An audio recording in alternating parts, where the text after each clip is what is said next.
bom dia, meu povo. Hoje é terça-feira, contagem regressiva, porque depois de amanhã, Vasco e Fluminense, primeiro jogo da semifinal da Copa do Brasil, e já temos a arbitragem definida. E quem vai apitar? Ele mesmo.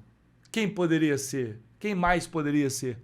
Rafael Claus será o responsável por conduzir o primeiro jogo da semifinal entre Vasco e Fluminense, para surpresa de absolutamente ninguém, porque se tem jogo do Fluminense, a chance de, no comando da apito, estar Rafael Claus é sempre muito grande.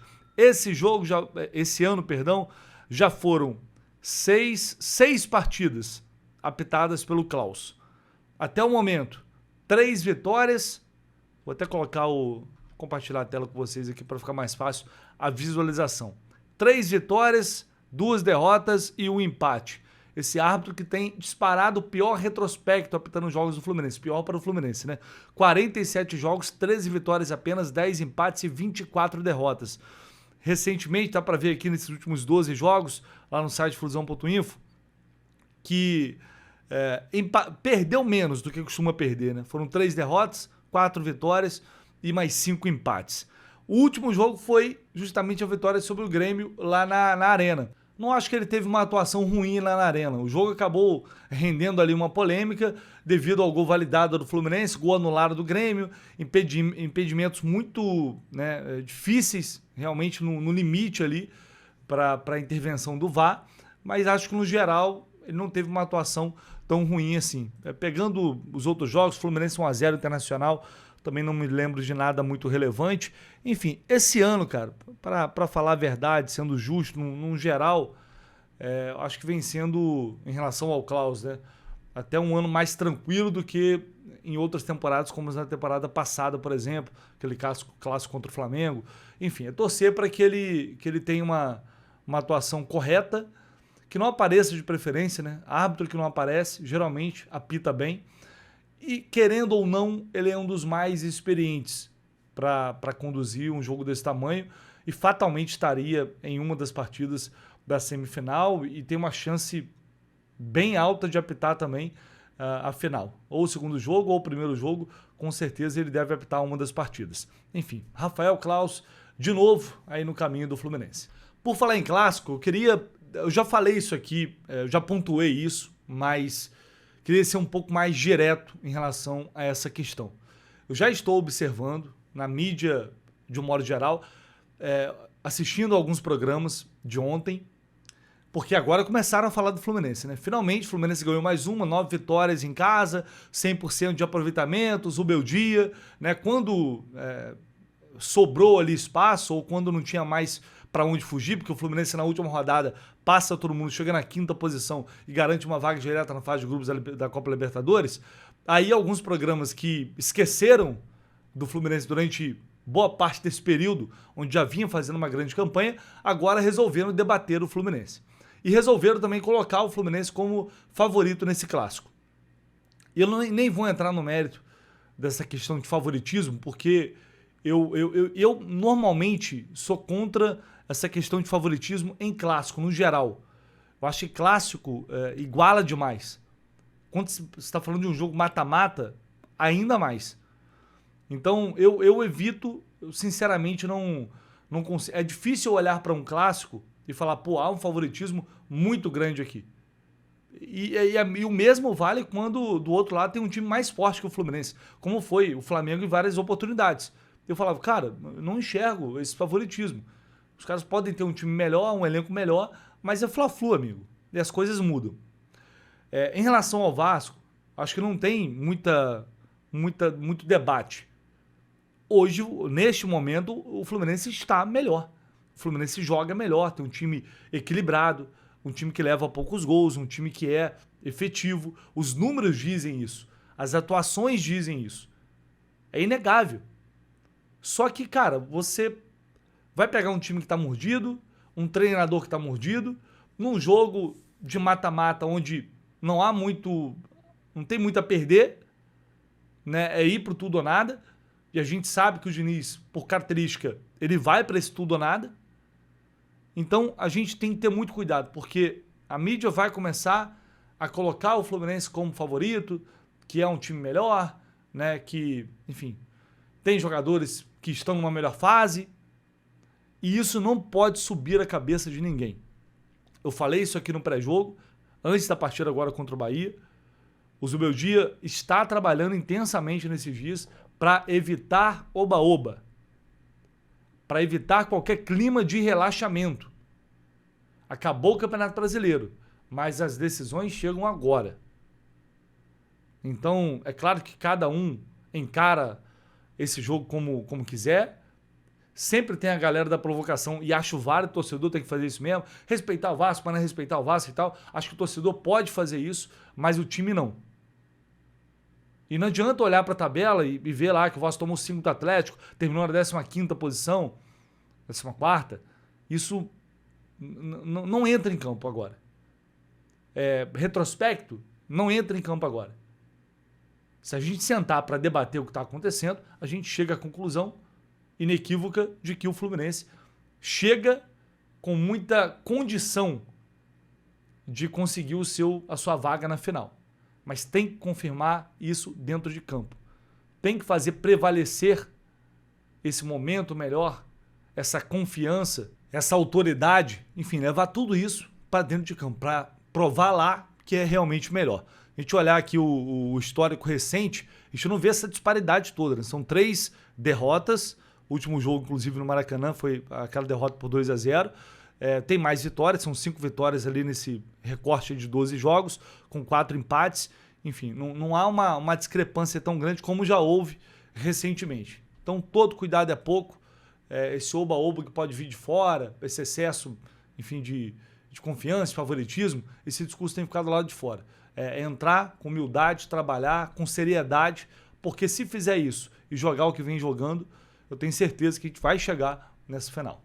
O Paulo Henrique, por exemplo, do Vasco, foi eleito ali como lateral direito foi eleito para a seleção do campeonato da CBF. Ele falou sobre o jogo, bora ver o que ele disse.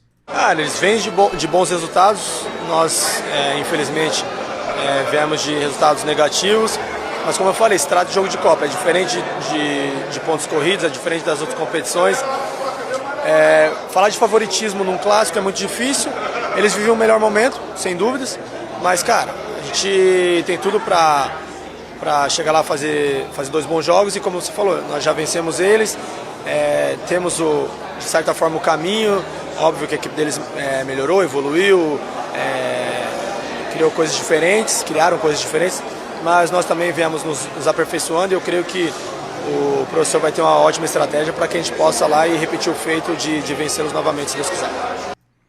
Então, enfim, muito respeitoso, mas falando, né, acreditando. O jogo é diferente, mata-mata, é outra situação, reconhece que o Fluminense está num momento melhor, mas é isso, os caras não têm muito a perder. Terminaram o Campeonato Brasileiro em baixa. Esse desempenho na semifinal pode valer o trabalho do Diniz, a sequência do trabalho dele, talvez. Né? Porque já há uma pressão muito grande em cima devido a esses últimos resultados aí do Vasco, uma longa sequência negativa de resultados ruins. E mais um pouco teria colocado de fato o Vasco naquela briga ali contra o rebaixamento. Então essa pressão existe, é um fato, o Vasco chegou muito mais pressionado do que o Fluminense, e aí resta saber como eles vão conduzir essa pressão, se vão conseguir transformar isso em algo positivo para eles ou não. Ontem a gente falou muito do Thiago Silva aqui, né, o Zubeldia falou dele, enfim, e o Marcelo deu uma entrevista ali para a TNT Esportes e falou do Thiago Silva, e achei interessante o que ele falou, vou trazer aqui para vocês esse trechinho aqui dessa entrevista concedida à TNT Esportes. Esse tá o Thiago, né? Cara, 41 anos. Esse cara é um fenômeno. E ele continua jogando, Marcelo. Assim, tu que conhece ele bem, assim, tu conhece o Thiago desde muito pequenininho, né? Mas é realmente um fenômeno, assim. Não, além dele ser um craque, dele ser talentoso, um dos melhores zagueiros da história, eu sempre falei que Sérgio Ramos e ele são, pra mim, os caras assim mais, né, que eu joguei. E cara, ele tá com 40 anos, né? Vai fazer 41. 41, acho 41, que já fez 41 e parece que tá com 19. Então, mas isso requer muito trabalho, muito talento. Ele se priva de muita coisa, ele recupera bastante, ele treina muito, ele é um cara que vive isso, né? Tipo, então tá acontecendo, ele tá é o capitão do Fluminense, tá jogando muito bem, fez gol agora, então só desejo coisas boas para ele. Ele é um cara excepcional, um cara de um coração muito grande e, além disso tudo, é um craque, né? Então, e joga no meu time. Tu entra na torcida da galera que quer ele na Copa? Porque, né? Talvez. Com certeza, eu acho que, cara, os melhores têm que estar na Copa. E se o cara, independente de 40, 39, 38, eu acho que quem tá bem tem que estar na Copa. E ele tá jogando muito, né? Então, não tenho acompanhado muito, mas pelo que eu tô vendo, tá jogando muito. No Fluminense tá o Thiago, né? Cara, 41 anos. Esse cara é um fenômeno. E ele continua jogando, Marcelo. Assim, tu que conhece ele bem, assim, tu conhece o Thiago desde muito pequenininho. Bom, pedindo o Thiago Silva na Copa do Mundo, né? Esse negócio não tem, só porque o cara tem 40 anos, se ele tá melhor, tem que ser convocado. É a minha opinião também, né? Acho um absurdo o Thiago Silva não ter espaço nessa seleção brasileira, pelo menos fazer parte ali do grupo. Mas também, assim, né, convenhamos, a gente está preocupado com o Thiago Silva no Fluminense e não na seleção brasileira. É mais pelo reconhecimento que eu acho que ele merece por tudo que ele já fez na carreira e por tudo que ele ainda está fazendo. E também nessa entrevista à TNT Esportes, o Marcelo falou sobre a saída conturbada do Fluminense, sobre aquela situação com o Mano Menezes. Bora ver o que ele disse aqui rapidinho. O episódio com o Mano mudou alguma coisa? Então, isso foi um episódio isolado. Eu acho que isso aconteceu lá, mas eu acho que o mais importante para mim foi a maneira que eu vivi, tudo que eu vivi lá no Fluminense, né? Eu acho que isso foi um episódio muito pequeno na minha vida, na minha carreira, e não tem como falar disso sem falar de tudo que eu vivi no Fluminense. Eu acho que ganhamos a Libertadores, ganhamos um título carioca, que foi uma ida, tipo, meu segundo jogo no Fluminense. Depois da minha volta eu consigo fazer um gol, consigo ganhar, claro, com a ajuda de todos os companheiros. Depois a gente consegue ganhar a Recopa, então foram 2 títulos inéditos para o Fluminense, e eu tô ganhando com o meu time de coração. Então, tipo assim, não tem como falar de outras coisas. Eu acho que a coisa mais prazerosa é ver os roupeiros, os seguranças, a nutricionista, a Renata, os fisioterapeutas, as pessoas felizes. Então, para mim, isso foi muito mais importante do que o que aconteceu. Então, eu acho que não preciso nem falar. Todo mundo sabe, eu acho que tem muita mentira no que aconteceu, no que estão falando,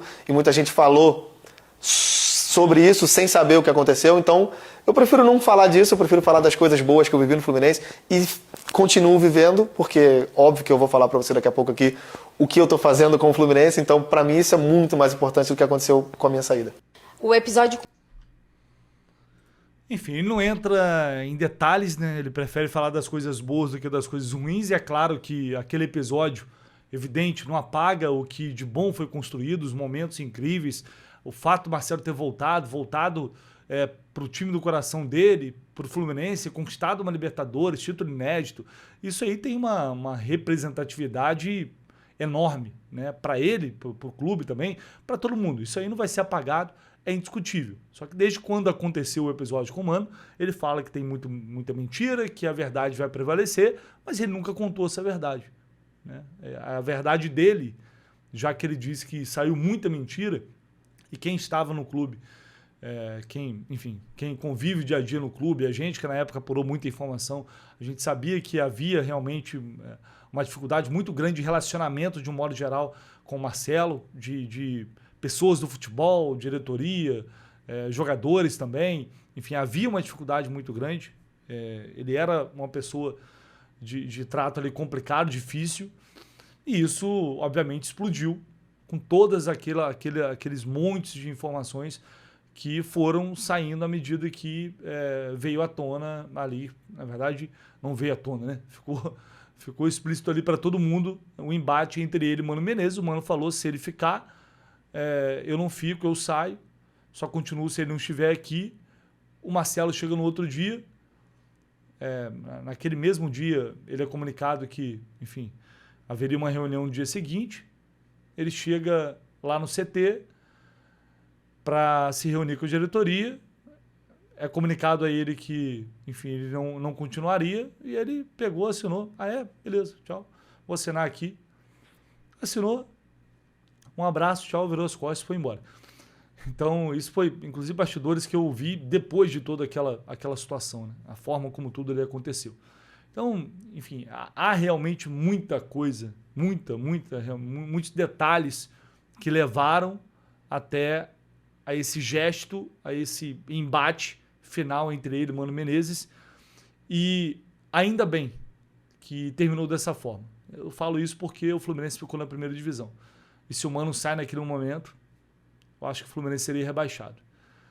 E também porque, como o Marcelo falou, as coisas boas que ele fez junto com aquele grupo, as conquistas, elas estão na história. Ele tem um estádio em Xerém com o nome dele. E isso ninguém vai apagar. Então, no fim das contas, talvez tenha sido bom para todo mundo, né? Eu, pelo menos, prefiro acreditar assim. Mas é isso, é sempre bom ouvir, apesar dele não ter entrado tanto nos detalhes, é sempre bom ouvir dele, de quem estava ali envolvido diretamente na situação, mesmo que um tempo depois, alguns detalhes que possam ajudar a gente no entendimento, ou nesse caso, como ele preferiu, valorizar as coisas boas que aconteceram. Fechou, pessoal? Ao longo do dia voltamos com mais informações e mais notícias aqui no canal do Leste, como sempre. Tamo junto, fiquem atentos aí porque tem muita coisa acontecendo. Quinta-feira é semifinal.